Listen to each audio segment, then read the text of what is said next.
नमस्कार बंधू भगिनींनो, आपल्या सगळ्यांचं सहर्ष स्वागत आहे स्वास्तिकम या माझ्या चॅनलवर. आज मी आपल्यासाठी भगवद्गीता जशी आहे तशी या पुस्तकातील पुढील विवरण घेऊन आलेले आहे. आपला जो भाग सुरू आहे तो आहे कर्मयोग. चला मग सुरुवात करूया. त्याच्या आधी देवाला पूजन करून येतो.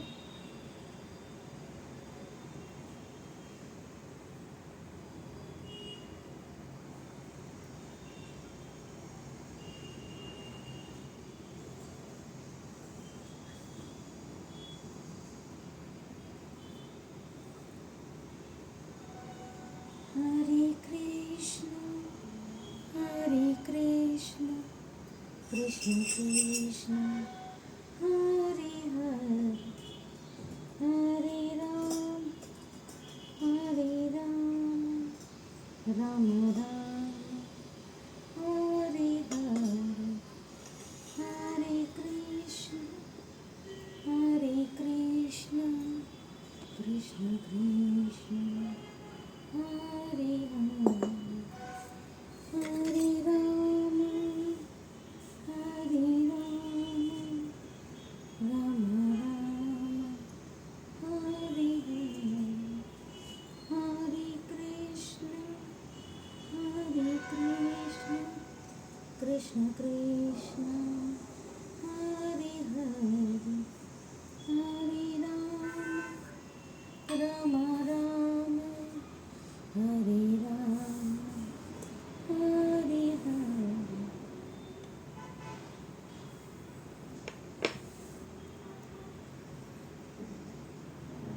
नैवेद्यं समर्पयामि, नैवेद्यं समर्पयामि, नैवेद्यं समर्पयामि.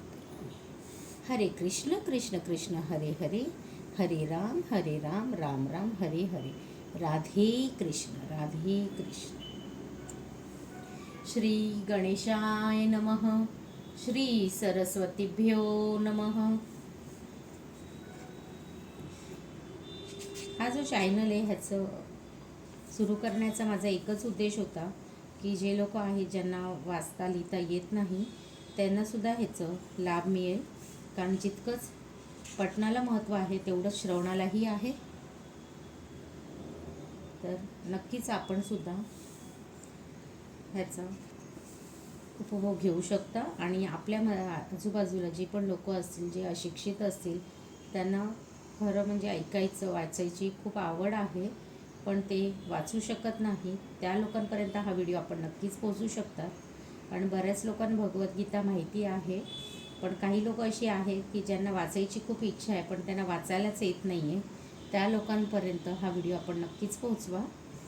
आणि आपल्याला जर माझा व्हिडिओ आवडत असेल, माझा चॅनल आवडत असेल तर नक्कीच आपण ह्यांना सबस्क्राईब करा, माझ्या व्हिडिओला लाईक करा आणि कमेंटमध्ये राधे कृष्ण लिहायला विसरू नका. चला मग सुरुवात करूया आजच्या वाचनास. एवं प्रतीतं चक्रं नानुवर्तय हितय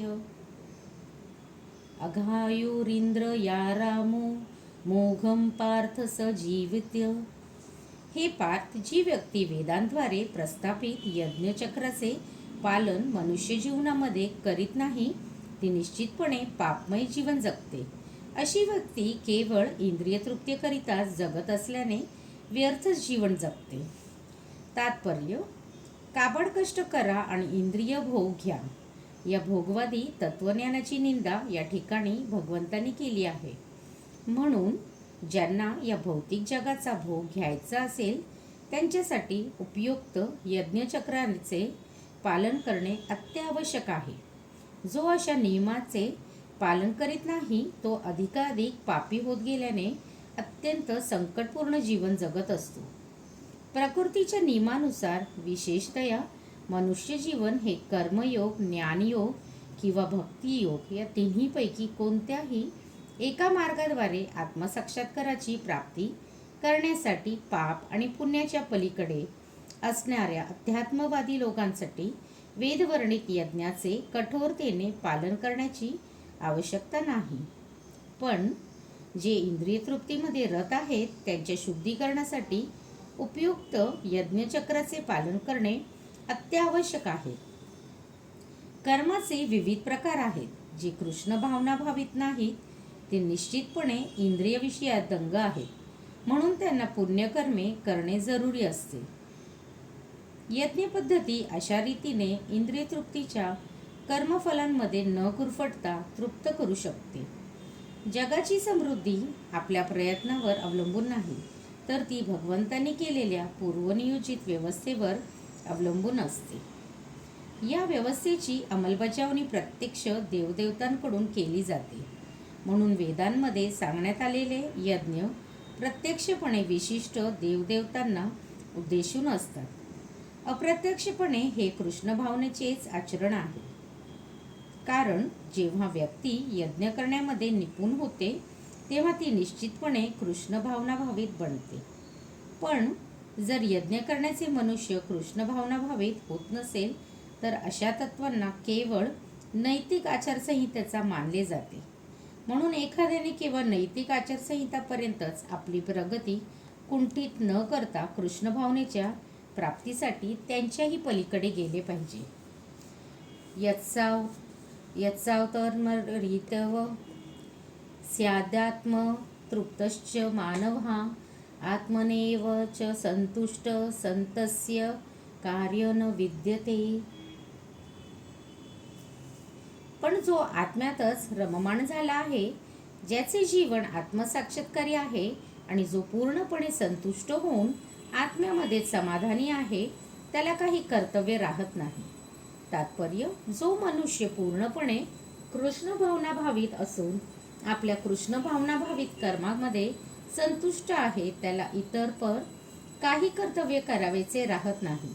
तो कृष्ण भावना भावित असल्यामुळे हजारो यज्ञ केल्याने हृदयातील धुतलेली जाणारी अशुद्ध मलिनता त्याच्या हृदयात तत्काळ धुतली जाते. चेतनेच्या अशा शुद्धीकरणामुळे मनुष्याला भगवंतांशी असणाऱ्या आपल्या शाश्वत संबंधांचे पूर्ण ज्ञान होते. याप्रमाणे भगवत कृपेने त्याचे कर्तव्य स्वयंप्रकाशित बनते आणि म्हणून त्याला वैदिक आदेशानुचे कोणतेही बंधन राहत नाही. असा कृष्ण भावना भावित मनुष्य भौतिक कर्मात कधीच रममाण होत नाही आणि मदिराक्षी आणि इतर प्रलोभनामध्येही तो कधीच आनंद प्राप्त करीत नाही. नैव तस्य कृत्यनार्थो नाकृतेनः कश्चन न चास्य सर्वभूतेषु कश्चिदर्थव्यप्राश्रयः. आत्मसाक्षात्कारी मनुष्याला आपले विहित कर्म करून कोणताही हेतू प्राप्त करायचा नसतो. तसेच या प्रकारचे कर्म करण्याचेही त्याला काही कारण नसते. त्याचबरोबर इतर प्राणीमात्रांवर अवलंबून राहण्याचीही त्याला काही आवश्यकता नसते. तात्पर्य, आत्मसाक्षात्कारी मनुष्याला केवळ कृष्ण भावना भावित कर्माशिवाय इतर कोणतीही विहीन कर्म करण्याचे बंधन असू शकत नाही. पुढील श्लोकामध्ये स्पष्ट केल्याप्रमाणे कृष्ण भावना म्हणजे निष्क्रियता नव्हे. कृष्ण भावना भावित मनुष्य अथवा देवता कोणाचाही आश्रय घेत नाही. तो कृष्ण भावनेमध्ये जे काही करतो ते कर्तव्य पालन करण्यासाठी पुरेसे असते. तस्मादसक्तः सततं कार्य कर्म समाचर असक्तो ह्याचरण कर्म प्रणानोक्ती पुरुषः. म्हणून कर्मफलांवर आसक्ती न ठेवता मनुष्याने कर्तव्य म्हणून कर्म केले पाहिजे. कारण अनासक्त होऊन कर्म केल्याने त्याला परमेश्वर प्राप्ती होते. तात्पर्य, भक्तासाठी पुरुषोत्तम श्री भगवान सर्वात श्रेष्ठ आहेत आणि निर्विशेषवाद्यांसाठी मोक्ष किंवा मुक्ती सर्वात श्रेष्ठ आहे. म्हणून जो मनुष्य योग्य मार्गदर्शनाखाली कर्मफलावर आसक्ती न ठेवता श्री कृष्ण प्रीत्यर्थे किंवा कृष्ण भावना भावित कर्म करीत असतो, तो निश्चितच जीवनाच्या सर्वश्रेष्ठ ध्येयाप्रप्त प्रगती करीत असतो. कुरुक्षेत्राच्या युद्धामध्ये अर्जुनाला श्रीकृष्ण प्रीत्यर्थे युद्ध करण्यास सांगण्यात आले आहे. कारण त्याने युद्ध करावे अशी श्रीकृष्णाची इच्छा होती. सज्जन असणे किंवा अहिंसक असणे हे वैयक्तिक आसक्तीबाबत आहे. परंतु परमेश्वरासाठी कर्म करणे म्हणजे फलाची अपेक्षा न ठेवता कर्म करणे होय. पुरुषोत्तम भगवान श्रीकृष्णांनी सांगितलेले कर्म म्हणजे सर्वोच्च दर्जाचे परिपूर्ण कर्म होय. यज्ञ कर्मासारखी वैदिक कर्मकांडे ही इंद्रिय तृप्तीच्या क्षेत्रात केलेले पापकर्माचे शुद्धीकरण होण्यासाठी केली जाते. परंतु कृष्ण भावनाभावित कर्म हे शुभाशुभ कर्मफलांच्या पलीकडे असणारे दिव्य कर्म असते. कृष्ण भावनाभावित मनुष्याला कर्मफलांवर मुळीच आसक्ती नसते, कारण तो केवळ श्रीकृष्ण प्रीत्यर्थे कर्म करीत असतो. तो सर्व प्रकारचे कर्म करीत असताना तरीही पूर्णपणे अनासक्त असतो. कर्मण्यहि संसिद्धात्मस्ता जनकादयः लोकसंग्रहमेवापि संपश्य कंतुर्महर्षी. जनकादी राजांनी केवळ नियतकर्मे करून सिद्धी प्राप्त केली, म्हणून एकंदर सामान्य लोकांना शिकवण्याकरिता तू आपले कर्म केले पाहिजे. तात्पर्य: जनकासारखे सर्व राजे आत्मसाक्षात्कारी होते, म्हणून वेदोक्त कर्माचे पालन करण्याचे त्यांना बंधन नव्हते. तरीसुद्धा सामान्य लोकांना केवळ उदाहरण घालून देण्याकरिता त्यांनी सर्व विहित कर्माचे आचरण केले. जनक राजा हे सीतादेवीचे पिता आणि भगवान श्री रामाचे सासरे होते. भगवंतांचे महान भक्त असल्यामुळे ते दिव्य आध्यात्मिक स्थितीत स्थित होते. परंतु ते मिथिलेचे राजा असल्यामुळे त्यांना आपल्या प्रजेला विहित कर्म कसे करावे याचे शिक्षण द्यावयाचे होते. भगवान श्रीकृष्ण आणि त्यांचा नित्यसखा अर्जुन यांना कुरुक्षेत्राच्या युद्धामध्ये लढण्याची आवश्यकता नव्हती, पण त्यांनी युद्ध केलेच, कारण त्यांना सामान्य लोकांना हेच शिकवायचे होते की ज्या ठिकाणी चांगला प्रतिवाद विफल होतो तेव्हा हिंसेचीही आवश्यकता असते.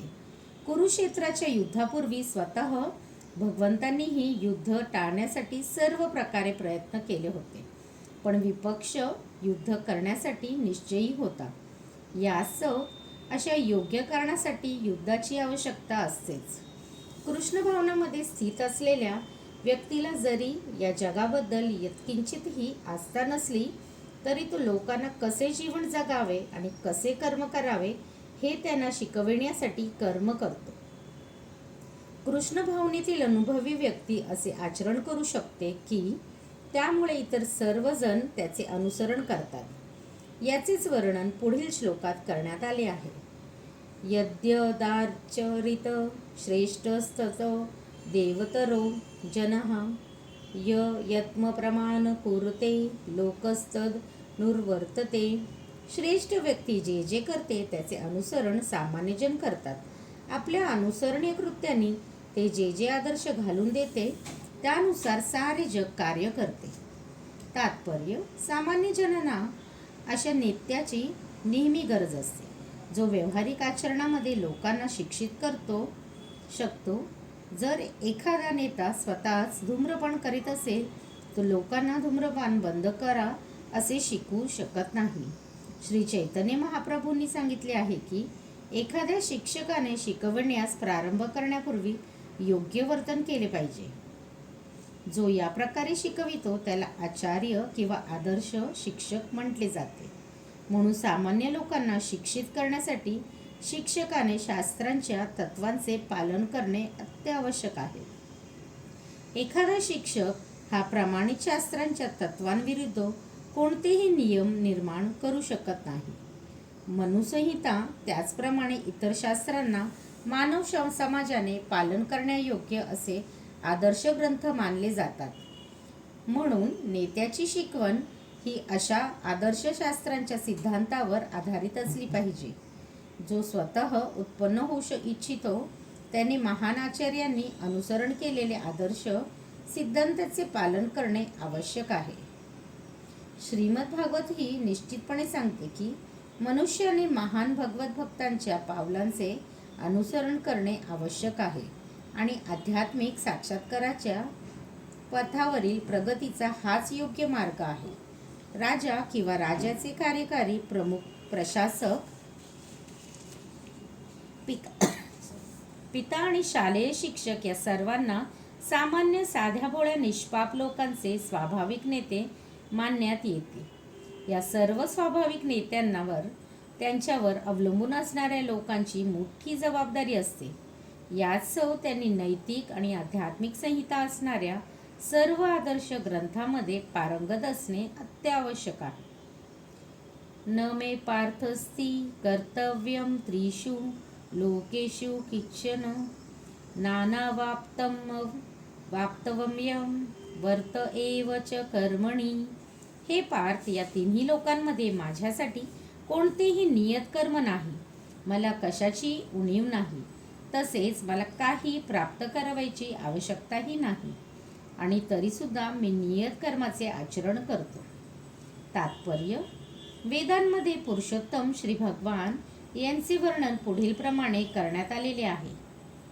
तमीश्वराणां परम महेश्वरं तं देवतानां परं च दैवतं पतितं पतीनां परं परस्ताद विदाम देवं भुवनेष्वमियंगं न तस्य कार्यकरणं च विद्यते न तस्यमश्वाभ्याधिकश्च दृश्यते परास्य शक्तिविविधे श्रूयते स्वाभाविकी ज्ञानबलक्रिया च. परमेश्वर हे इतर सर्व नियंत्रकाचे नियंत्रक आहेत आणि ते विविध ग्रहांचे सर्व देवतांपेक्षाही श्रेष्ठ आहे. प्रत्येकजण त्यांच्या नियंत्रणाखाली केवळ भगवंतांची सर्व जीवांना विशिष्ट शक्ती प्रदान केल्या आहेत. जीव स्वतःहून श्रेष्ठ नाहीत. ते सर्व देवदेवतांद्वारे पूजनीय आहेत आणि ते सर्व नियंत्यांचे सर्वश्रेष्ठ नियंता आहेत. म्हणून ते सर्व प्रकारच्या भौतिक नेत्यांपेक्षा आणि नियंत्रकांपेक्षा दिव्य आहेत आणि सर्वद्वारा पूजनीय आहेत. त्यांच्या श्रेष्ठ असा कोणीही नाही आणि तेच सर्व कारणांचे परम कारण आहे. भगवंतांच्या शरीराचे स्वरूप सामान्य जीवासारखे नाही. त्यांच्या शरीरामध्ये आणि आत्म्यामध्ये काहीच फरक नाही. ते परिपूर्ण आहेत. त्यांची सर्व इंद्रिय दिव्य आहेत. त्यांच्या इंद्रियांपैकी कोणतेही एक इंद्रिय इतर कोणत्याही इंद्रियाचे कार्य करू शकते. म्हणून त्यांच्याबरोबरीचे किंवा त्यांच्यापेक्षा श्रेष्ठ असा कोणीही नाही. त्यांच्या शक्ती विविध प्रकारच्या आहेत आणि याप्रमाणे त्यांचे कार्य आपोआपच स्वाभाविक क्रमाप्रमाणे घडत जाते. भगवंतामध्ये प्रत्येक गोष्ट परिपूर्ण ऐश्वर्याने ओतप्रोत आणि पूर्ण सत्यवाते वास करते असल्यामुळे पुरुषोत्तम श्री भगवान यांना करण्यास कोणतेही कर्तव्य असत नाही. जो मनुष्य कर्मफल घेण्यास बाध्य आहे त्याच्यासाठी विशिष्ट कर्तव्य असतेच. पण ज्याला तिन्ही लोकांमधूनही काहीच प्राप्त करायचे नसते त्याला निश्चितच कोणतेही कर्तव्य नसते. तरीसुद्धा क्षत्रियांचा नेता म्हणून भगवान श्रीकृष्ण कुरुक्षेत्रामध्ये युद्धभूमीमध्ये कार्यरत आहेत. कारण पीडित लोकांचे रक्षण करण्यास क्षत्रिय कर्तव्यबद्ध असतात. भगवंत जरी शास्त्रांमध्ये सर्व नियमांचे पूर्णपणे अतीत असले तरी ते शास्त्र नियमांचे उल्लंघन होईल अशी कोणतीही गोष्ट करत नाही. यदि ह्ययं न वर्तयं जातु कर्मण्यतंत्रितः मम वर्तमानुवर्तन्ते मनुष्याः पार्थ सर्वेशः. कारण जर मी नियतकर्माचे पालन काळजीपूर्वक केले नाही तर हे पार्थ सर्व लोक निश्चितपणे माझ्या मार्गाचे अनुसरण करतील. तात्पर्य: आध्यात्मिक जीवनातील प्रगतीकरिता सामाजिक शांततेचा जर समतोल राखवायचा असेल तर प्रत्येक सुसंस्कृत व्यक्तीसाठी परंपरागत असे कौटुंबिक रीतिरिवाज आहेत. जरी असे नीतिनियम भगवान श्रीकृष्णांसाठी नसून बद्ध जीवांसाठी असले तरी ते धर्माचे संस्थापन करण्यासाठी अवतरित झाले होते. म्हणून त्यांनी सर्व नियमांचे पालन केले. अन्यथा ते सर्वश्रेष्ठ अधिकारी असल्यामुळे सामान्य लोकांनी त्यांच्या पदचिन्हाचे अनुसरण केले असते. श्रीमद भागवतावरून आपल्याला समजते की भगवान श्रीकृष्ण गृहस्थाने पाळवायचे सर्व धार्मिक कर्तव्याचे पालन करीत होते. उत्सिद्यते युरिमे लोकानुकुर्या कर्म चेदहम संगरस्य च कर्ता स्म्याहुम हन्म्यामि महाप्रजाः. मी जर नियत कर्म केले नाही तर हे सर्व ग्रहलोक नष्ट होऊन जातील. अनावश्यक लोकसंख्या उत्पन्न करण्यास मीच कारणीभूत होईन आणि त्यामुळे सर्व प्राणीमात्रांचे शांततेचा मी विनाशक होईन. तात्पर्य: वनसंकरण म्हणजे अनावश्यक लोकसंख्या होय, जी सामान्य समाजाची शांतता भंग करते.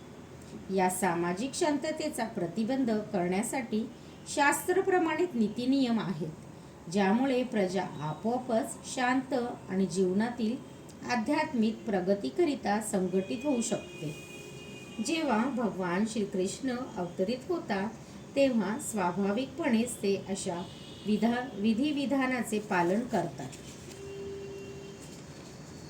कारण त्यांना अशा महत्त्वाच्या कृत्यांची गरज आणि प्रतिष्ठा राखायची असते. भगवंत हे सर्व जीवांचे पिता आहेत आणि जर सर्व जीवांचे दिशाभूल झाली तर अप्रत्यक्षपणे त्यांची जबाबदारी भगवंतांकडे जाते. म्हणून जेव्हा अशा नियामक तत्वांविषयी सर्वसाधारणपणे अनादर निर्माण होतो तेव्हा समाजामध्ये सुधारणा करण्यासाठी स्वतः भगवंत अवतरित होतात.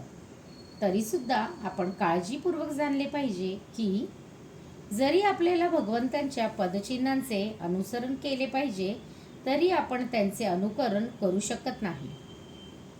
अनुसरण आणि अनुकरण या कृती एका पातळीवर नाहीत. ज्याप्रमाणे भगवंतांनी आपल्या बाल्यावस्थेत गोवर्धन पर्वत उचलला त्याप्रमाणे आपण त्यांचे अनुकरण करू शकत नाही. असे करणे कोणत्याही मनुष्याला शक्य नाही. आपल्याला भगवंतांचे उपदेशांचे पालन केले पाहिजे, पण केव्हाही आपण त्यांचे अनुकरण करू शकत नाही. श्रीमद भागवत सांगते की नेतस्य समाचर्ये जातु मनसापि हनीश्वरः विनश्चित्याचरेण मूढ्याद्यर्था द्रोधिजं द्विषम् ईश्वराणां वचः सत्यं तथैवाचारितं क्वचित् तेषायत स्ववचोयुक्तं बुद्धिमास्ततं समाचरते. मनुष्याने भगवंत आणि त्यांच्या प्रामाणिक सेवकांचे केवळ आदेशाचे पालन केले पाहिजे. त्यांचे उपदेश आपल्यासाठी सर्व दृष्टीने हितकारक असतात आणि कोणताही बुद्धिमान मनुष्य या उपदेशाचे पालन जसे आहे तसे करील. तथापि मनुष्याने त्यांच्या कृत्याचे अनुकरण करण्याच्या प्रयत्नापासून सावधानता राखली पाहिजे. भगवान शिवांचे अनुकरण करण्यामध्ये व्यक्तीने विषाचा समुद्र पिऊ नये. ईश्वर किंवा जे वास्तविकपणे चंद्र सूर्याच्या हालचालीवर नियंत्रण करतात त्याचा विचार आपण श्रेष्ठ म्हणून नेहमी केला पाहिजे. असा शक्तिहीन मनुष्य महाशक्ती समान ईश्वरांचे अनुकरण करू शकणार नाही. भगवान शंकरांनी महासागरा इतके विष प्राशन केले, पण सामान्य मनुष्याने असा विषाचा एक थेंबही प्राशन केला तरी त्याचा मृत्यू होईल. भगवान शिवांचे अनेक बंधू भक्त आहेत जे गांजा आणि तत्सम मादक द्रव्यांचे सेवन करीत असतात, पण भगवान शिवांच्या कृत्यांचे अनुकरण करीत असताना ते विसरतात की अशा अनुकरणामुळे ते मृत्यूच्याच तोंडात जात आहेत. त्याचप्रमाणे भगवान श्रीकृष्णाचेही काही बंधू भक्त आहेत जे भगवंताच्या रासलीला किंवा प्रेमनृत्य यांच्याद्वारे भगवंतांचे अनुकरण करण्यास प्राधान्य देतात. परंतु ते लोक विसरतात की गोवर्धन पर्वत उचलण्यास आपण असमर्थ आहोत. म्हणून मनुष्याने सामर्थ्यशाली व्यक्तींचे अनुकरण करण्यापेक्षा त्यांच्या केवळ उपदेशांचे पालन करणे हेच उत्तम आहे. तसेच मनुष्याने योग्यतेशिवाय त्यांचे साधन धारण करण्याचा प्रयत्न करू नये. आजकाल भगवंतांची शक्ती नसणारे अनेक तथाकथित अवतार आढळून येतात. श्रीकृष्ण पूर्णमस्तु. शुभम भवतु, शुभम भवतु, शुभम भवतु.